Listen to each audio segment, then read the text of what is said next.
That's missing all the numbers from here over. Well, that's what I have right now. So I'll go back to the house. I don't have a lot of good news for you. They want your tag back as well, so I have to take that. Okay. You have to park the car and call a Uber with the kids. Yeah, whatever you gotta do. So I'm parked somewhere safe so I don't get towed. Yeah. So give me a second to take the tag off, and then I'll come back up here. I'll get you out of here. Okay. Yes, sir. I'll take it off. Excuse me. I got it. No, pardon me. Please go have a seat. It's my car. I'll take it off. No, I did not ask you to get out of the car. Okay, and go have why a are you seat. putting your hands on me? I did not ask you to get out. Have a seat. I can get out of the car if I need to. I'm literally taking it off. This is the last time I'm going to ask you. Have a seat. I'm trying to get some water out of the car. Why are you Stop resisting. Don't you put your hands on me. I'm literally trying to get some water from my Tango 13, I need another one. Get Right off now. of me. 10-18, please. You better take your hands off of me. Take your hands off of me. Take your hands off of me. Get off of me. Get your hands off of me. Get your hands off of me. I do not know you. Get your hands off of me. I just said something. He's dragging me. He's dragging me. I'm trying to get my Let me go. Put my foot down. I'm gonna walk over there. Stop. Can you let me go? Can you let my foot? Let my foot go. Don't do that. I'm trying to say I Don't do that. I just said hospital because I couldn't breathe. I'm sorry, I can't I was pregnant a couple of days ago. Can you are an unkind person. I just said I will help you take off the tag off of my car. You're unkind, racist person. Ma'am. I just want And for these. off of me. He's bleeding. Can you She please? just took this out of his pocket and stuff. I did not take that out. Yes, you did. I did not. Okay. Yes, you did. Excuse me. Yes, you did. Although it wasn't captured on the body cam, as per the police report, Danielle slapped the glasses off the officer's face, leaving him bleeding, then removed his radio and even tried stabbing him with his own pen. She's really on some John Wick shit. In the gas station parking lot.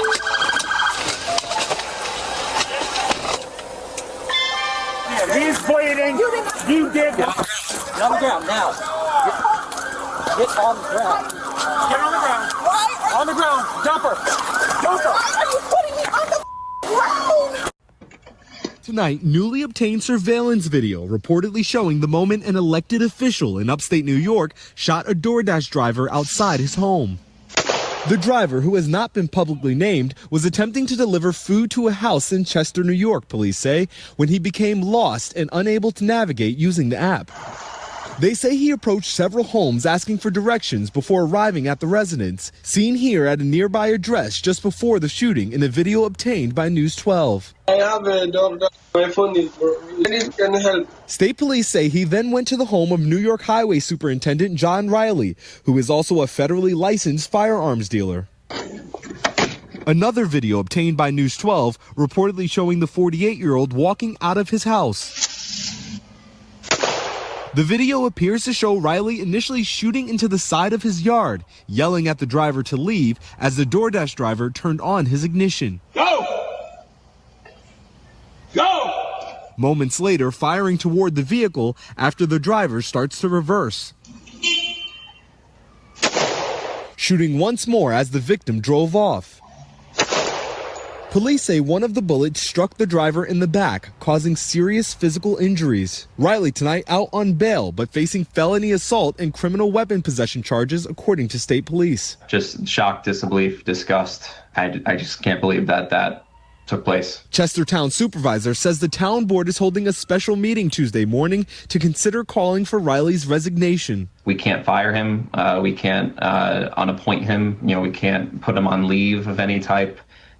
he's elected. Riley did not return our request for comment. A DoorDash spokesperson saying, quote, "No one should ever fear for their safety just for trying to make deliveries in their neighborhood. We're devastated by the senseless act of violence and we're wishing the Dasher a full and speedy recovery." This situation isn't representative of the town of Chester. You know, we are good people. You know, this is a complete outlier in terms of, you know, how we treat anybody from outside the community. Riley does not yet have a new court date scheduled. Shaquille Brewster, NBC News. A heartbreaking story out of Wisconsin. Police say two parents planned to sexually abuse their baby before she was even born. Detectives say the two exchanged messages, reportedly discussing in detail how they would carry out the abuse. The baby was just a couple months old when the alleged abuse began, and some of it was reportedly captured on camera. Now, the infant is in protective custody and her parents are behind bars. I'm your host, Kennedy Walker, and I'll walk you through the disturbing allegations. This TikTok video shows Skylar Clanson and Madison Bishop's gender reveal, biting into cupcakes, discovering pink icing, and learning they're having a baby girl. They're laughing, crying, seemingly overwhelmed with joy. But just months after bringing their daughter home, that joy would turn into disbelief. Both parents were arrested, accused of abusing the very child they once celebrated. Shortly after birth, the baby girl was placed in the NICU. Bishop shared this video online, captioning it, quote, "It's the worst pain I've ever felt, like having my heart ripped out every time I walked out the door." But investigators say it wasn't until the baby left the hospital and came home that the real pain began. According to court records obtained by WKOW, detectives with the Madison Police Department's Special Victims Unit received a tip. Skylar Clanson was allegedly in possession of child pornography. On April 9th, police arrested the 22-year-old. A search on his phone allegedly revealed multiple files, including, authorities say, a video of Clanson assaulting the 2-month-old. Detectives say Clanson allegedly confessed to the abuse. At the time of his arrest, he had an active warrant out of Nevada regarding child sex abuse material. While combing through Clanson's phone, investigators say they found images of the baby's genitals and a video that allegedly shows the 2-month-old being digitally assaulted. The assault reportedly happened April 7th, just 48 hours before Clanson was arrested. According to the A horrific hit and run caught on camera in Oregon. Dash camera video taken on a highway in Beaverton on Monday morning shows a motorcyclist in the center lane gesturing at a Kia Carnival van to his left. The van sharply swerving right, hitting the motorcyclist, sending him flying onto the shoulder before speeding off. The family of the 21-year-old victim says he was trying to communicate with the driver after a couple of close calls. The van had almost hit him twice already. And my brother was trying to be like, well, like, do you not see me? What is happening? And then the driver made eye contact with him and jerked the wheel. Corey's family says he suffered a concussion and bruises, showing his cracked helmet that might have saved his life. The driver hit him so hard that my son's clutch lever went through the complete side of his steel-toe boots. That's how bad he hit him. And threw up 250 feet. I just thought I just saw someone die in front of me. Lucy Brisak says she witnessed the incident and stayed with Corey until help arrived. That's someone's baby. And if my daughter were in the same position, I would want someone to step up and take care of her if I couldn't be there.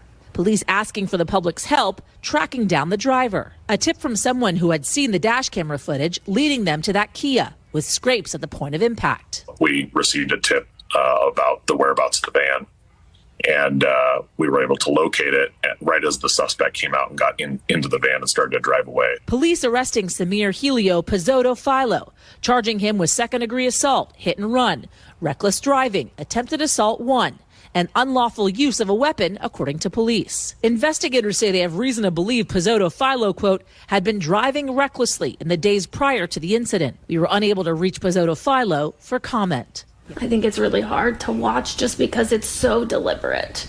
Like, he literally could have died, and I don't know who could do that. Like, I just don't understand who has that within them to do that. Yasmin Vasugian, NBC News. Murder and robbery of a man who was run down by a driver in a crosswalk. This after getting money out of a nearby ATM. Tonight, the victim's family is speaking out only on Fox 5. Our Bob Barnard is live in Northeast. Bob, anybody who's seen the video is outraged. The family must be so angry and heartbroken. I mean, when you see this, it's just awful. Yeah, they are, Shamari and Angie. The emotions are raw. And I got to tell you, they're hard to hear. We spoke to the family outside their home here in Northeast just a short time ago. Want to show you our first photo of Donnell Phillips. He was 55 years old. He was a father of 3, grandfather of 2, worked as an overnight concierge at an apartment complex on 14th Street Northwest. Was on his dinner break getting money for his rent when he was killed. His murder caught on camera.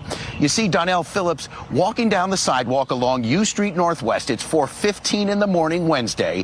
People in an SUV were following him, and as soon as Mr. Phillips got into the crosswalk at 12th Street, the car turned straight at him. He was struck and killed. Police say it appears the people in the car got out, stole his cash, and fled. Phillips had just withdrawn money from an ATM in the 1100 block of U Street Northwest. The suspects were in a stolen white Hyundai Santa Fe that was recovered not long afterward. Donnell Phillips' daughter and granddaughter are speaking out to us today. It's heartbreaking because it's like, that was cruel. It was cruel. And then like y'all, they just left him there. They just left him there, and then they robbed him. Like you stole from a man that you already killed. You all like I don't understand. And the only thing, because of my dad, this is the only thing I can say. Because of my dad, I pray for the person that did it instead of wanting revenge. Instead of, because y'all took a good man. Y'all took a man that stood for a lot of things, that helped out a lot of people, and didn't want anything in return. When I was sad, he had helped me, lift me up, had got me in a good mood. Even though we had our bad times, our good times, we've been best friends since I was born. Now, D.C. police say the same people robbed 2 other victims at gunpoint in the half hour before killing Mr. Phillips. The suspects are still out here. A reward is being offered for information that leads to their arrest, and you'll hear more from the family coming up at 5 o'clock, guys. Bob.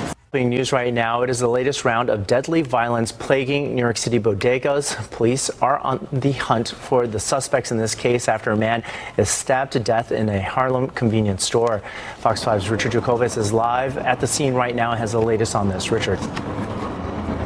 Arthur, bodegas appear to be a magnet for people seeking trouble. That's the message tonight from the organization that aims to protect these bodegas. This latest incident, like you mentioned, is proving to be deadly. After that man gets into a fight with another man, fists start flying, and then one pulls out a knife, stabbing him multiple times in the back, which leads to his death. We have exclusive surveillance video tonight from the 8th Avenue food convenience store at the corner of 142nd Street in Harlem at just after 5 this morning, when you see 2 men talking outside of the store. But after a minute goes by, another man approaches, then a 4th guy, and the exchange appears to get heated.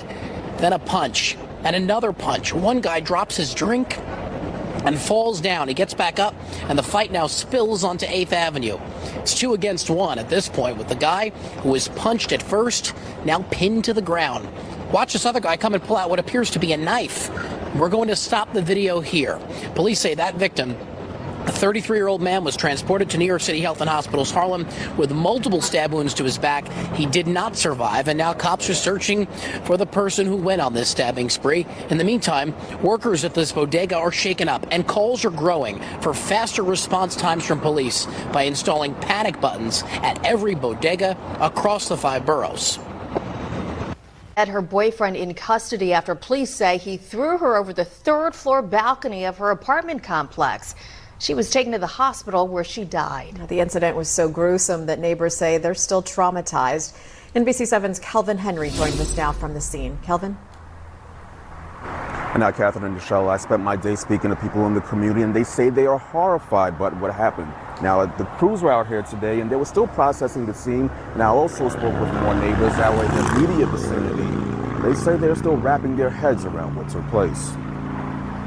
I'm truly traumatized by what I've seen. Charles Riddle lives steps away from where the victim lived and where the violent incident happened. I walk out my door, and the lady that was thrown off the balcony had a bag of, I guess, her boyfriend's clothing and drops it at the elevator. And she's mad and angry, and she goes back to the apartment. Charles says at this point, things went downhill. But I get down the elevator and go downstairs. Before I made it to my car, I hear a commotion, and I turn around. He's got hold of her right over here, and from behind, and he heaves her over the balcony, and she cartwheels, hits head first on the ground. Almost 24 hours later, and there is still caution tape hanging as a crew is processing what is now a crime scene. According to the San Diego Police Department, the victim was taken to a local hospital with head trauma and a broken leg, but did not survive her injuries. They say the suspect is 57-year-old Albert Turner, and the victim is 61-year-old Irene Williams. Neighbors tell NBC7 they are still shaken up by the incident and they have concerns. Tonight, a noise complaint led to the shooting death of a Milwaukee dentist. His neighbor is now charged with his homicide. Fox 6's Ashley Sears is in the newsroom and explains investigators say this was all over loud music.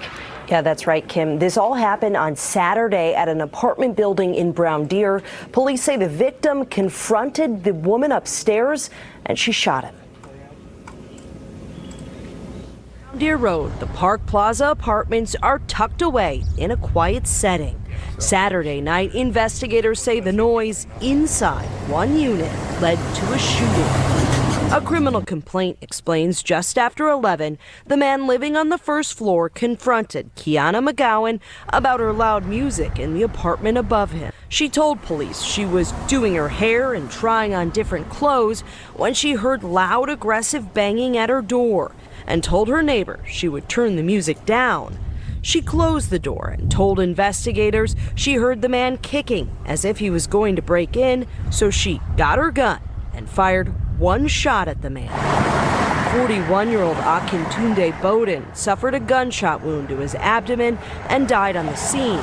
He's been identified as an esteemed dentist. Milwaukee Health Services posted a tribute to Dr. Bowden on social media, saying he worked there for more than a decade and recently became the dental director. For a man who they say raped and robbed a 23-year-old woman at knife point. News 12's Tim Harfman is in the digital center with those details. Tim? Police say the attack happened just before midnight on Thursday at the Throgs Neck NYCHA houses. Now they're looking for a man in his 30s, and tenants tell us this is all news to them.